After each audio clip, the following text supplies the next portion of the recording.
Welcome back. बाजार के mega trends समझाने के लिए अब हमारे साथ जुड़े हैं मैराथन ट्रेंड्स पीएमएस के सीईओ अतुल सूरी। बाजार में 3 दशक से ज़्यादा का अनुभव रखने वाले अतुल सूरी मार्केट फंडामेंटल्स और टेक्निकल्स दोनों की अच्छी समझ रखते हैं, खासतौर से ग्लोबल बाजारों को लेकर। अतुल जी ने राकेश झुंझुनवाला के साथ भी काम किया हुआ है और इन दिनों मेगा ट्रेंड्स पीएमएस मैनेज करते हैं। Atul ji, good morning. सबसे पहले तो स्टूडियो में हमारे साथ जुड़ने के लिए शुक्रिया। तो क्योंकि आप ग्लोबल बाजारों पर काफ़ी नज़र रखते हैं और इस समय सब कुछ ग्लोबल ही चल रहा है, हम रोज़ सुबह इतना ध्यान ग्लोबल मार्केट्स पर देते हैं कि यूएस बॉन्ड यील्ड में क्या हो रहा है, डाउ जोन्स नैस्डैक में क्या हो रहा है, और अभी जो वॉर हुई उसका क्या इम्पैक्ट रहा है ग्लोबल कमोडिटीज़ पर। तो पहले कुछ ग्लोबल चर्चा से शुरुआत करते हैं। इस समय क्या समीकरण बैठ रहे हैं आपके हिसाब से? देखिए, दुनिया में ना बहुत बुरी बुरी खबरें बहुत हैं, ठीक है। एक थी रशिया यूक्रेन वॉर, लोग कहते थे 3 हफ्ते चलेगी, वो 3 साल भी पता नहीं खत्म हो गए कहीं नहीं। नया चीज़ आ गया है ये गाज़ा और इजराइल का। अब क्वेश्चन है कि लेबनान जाता है, अंदर आता है कि नहीं, या ईरान भी आ जाता है, उसका भी टेंशन है। इससे लिंक्ड है क्रूड के प्राइस, बिकॉज इंडिया के लिए कच्चे तेल का बहुत ज़रूरी इम्पैक्ट है। बिल्कुल। और सबसे बड़ा जो हाथी कमरे में है वो है यूएस फेड, कि भाई अब इन्फ्लेशन पीक हो गया है, काटेगा, रुकेगा। तो इतने सारे ग्लोबल जो ट्रेंड्स हैं वहाँ पे इतनी चिंता है, लेकिन अपना बाजार नीचे जाना बंद कर दिया है। यानी हमारा मार्केट ये कहता है कि भाई मुझे ऊपर जाना है।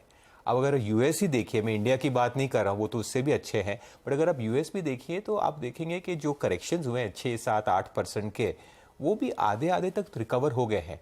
और इतना बड़ा इंसिडेंट हुआ है वीकेंड में, उसके बाद ऐसा नहीं है कि मार्केट्स क्रैश हुए हैं कहीं भी। मार्केट तो चले हैं एक्चुअली।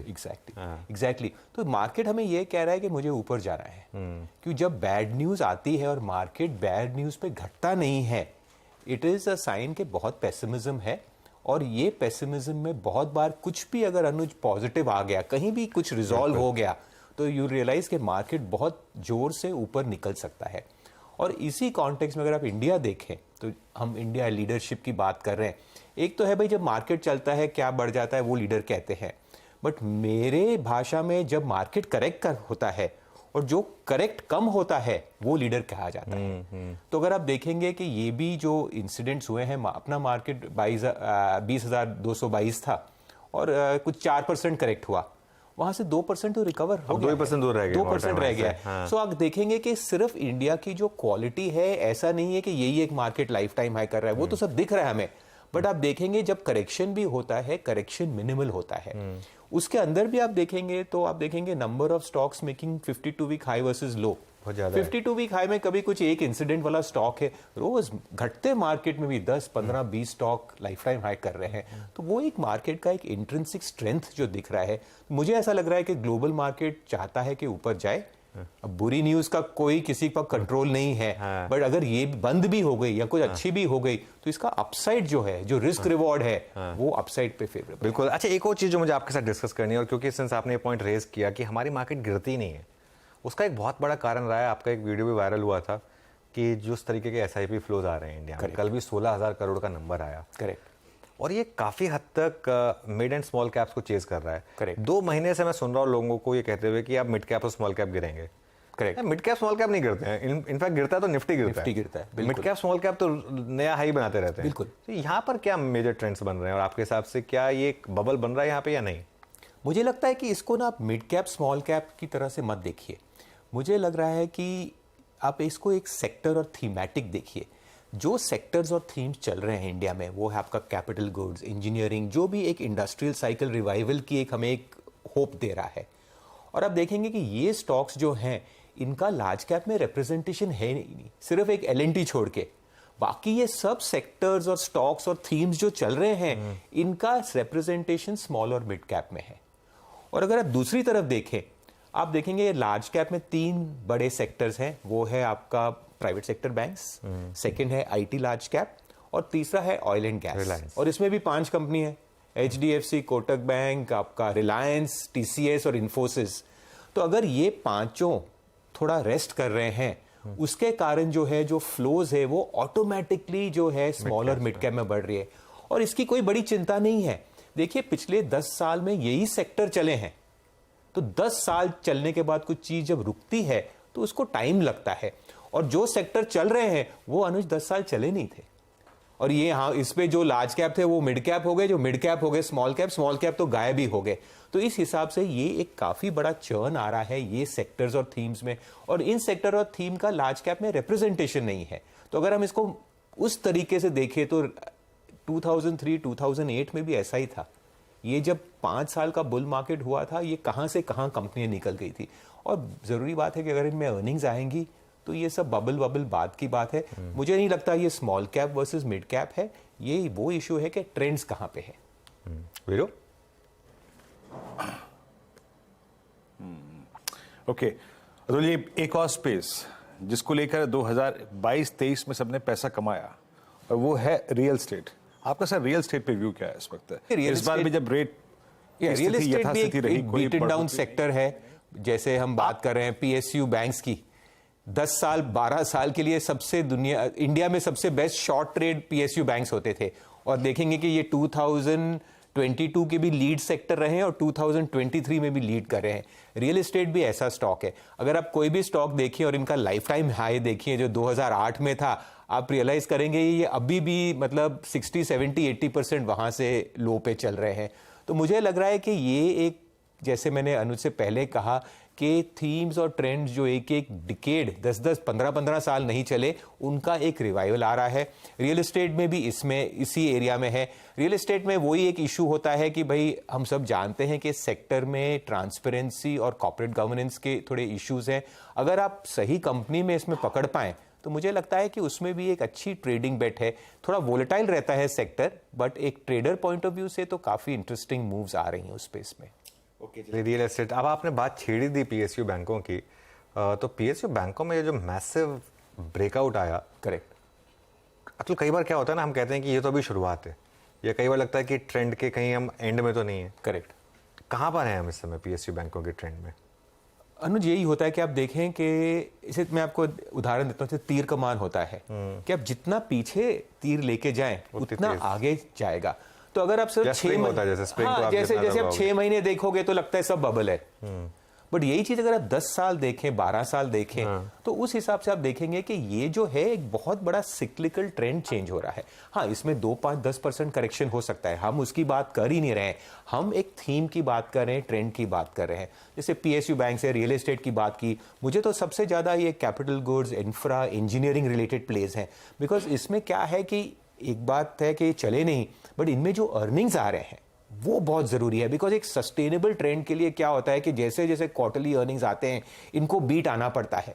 जैसे एक समय था प्राइवेट सेक्टर बैंक्स में, आप देखेंगे कि हर क्वार्टरली नंबर्स पे ये सरप्राइज करते थे, अब वो सरप्राइजेस चले गए हैं। आईटी लार्ज कैप सरप्राइज करते थे, अब वो सरप्राइजेस नहीं, अभी थोड़ा इनफैक्ट डिसअपॉइंट करते हैं। तो मुझे लग रहा है कि जहां भी सेक्टोरियल थीमेटिक सरप्राइजेस आते हैं क्वार्टरली नंबर्स पे, वो ट्रेंड्स बढ़ते जाते हैं, और वो एक इंट्रिंसिक क्वालिटी रहती है जो एक ट्रेंडिंग स्टॉक हो या ट्रेंडिंग सेक्टर हो।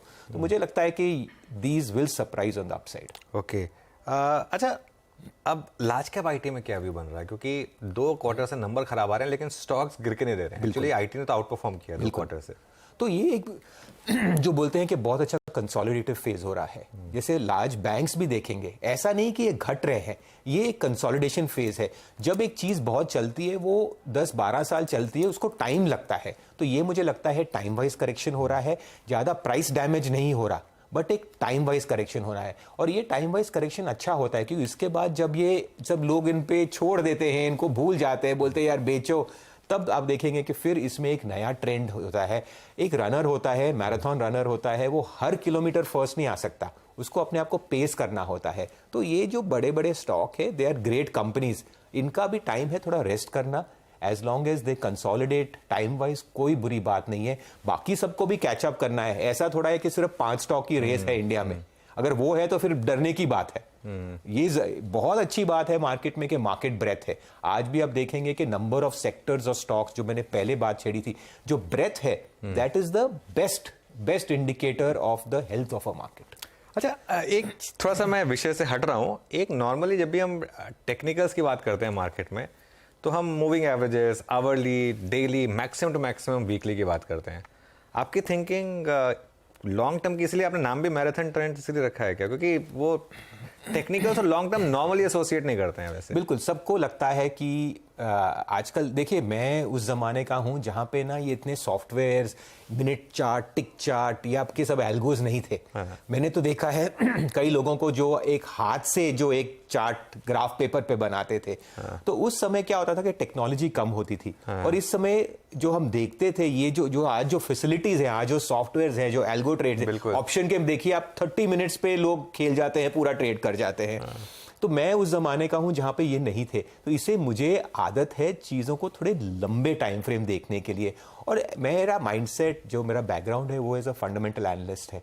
तो मेरा क्या है, फंडामेंटल और टेक्निकल का इन दोनों को कंबाइन करना एक बहुत चैलेंजिंग थिंग है। इसमें कोई आपका टेम्पलेट नहीं है, तो ये इसको टाइम लगता है। बट आई एम हैप्पी कि ये मेरा एक सर्च एरिया है। और ये जो लोग कहते हैं कि टेक्निकल सिर्फ शॉर्ट टर्म है, या ये ब्रेकआउट है, 2 रुपए का स्टॉप लॉस और 5 रुपए का टारगेट, मैंने कभी वो ऐसा खेला गेम नहीं है। मुझे तो 500% ऊपर चाहिए और मैं 20% नीचे तक भी खड़ा रह सकता हूं। और मुझे लगता है कि as a investor I have been associated with people, जहां पे मैंने देखा है कि वेल्थ वहां पे क्रिएट होता है। बिल्कुल, सबसे बड़ी वेल्थ क्रिएट करने वाले राकेश झुंझुनवाला के साथ आपने काम किया हुआ है ऑब्वियसली, तो वो तो खैर आपने देखा ही है। अच्छा, तो इस समय यहाँ पर अतुल कोई कुछ स्टॉक्स बताइए जो इस समय अच्छे लग रहे हैं आपको चार्ट्स पर या फंडामेंटली। नहीं देखिए, स्टॉक्स, मैं एक पीएमएस चलाता हूं तो नहीं, बट मैं सेक्टर्स जो आपको बताता हूं जो बहुत स्पेसिफिक है।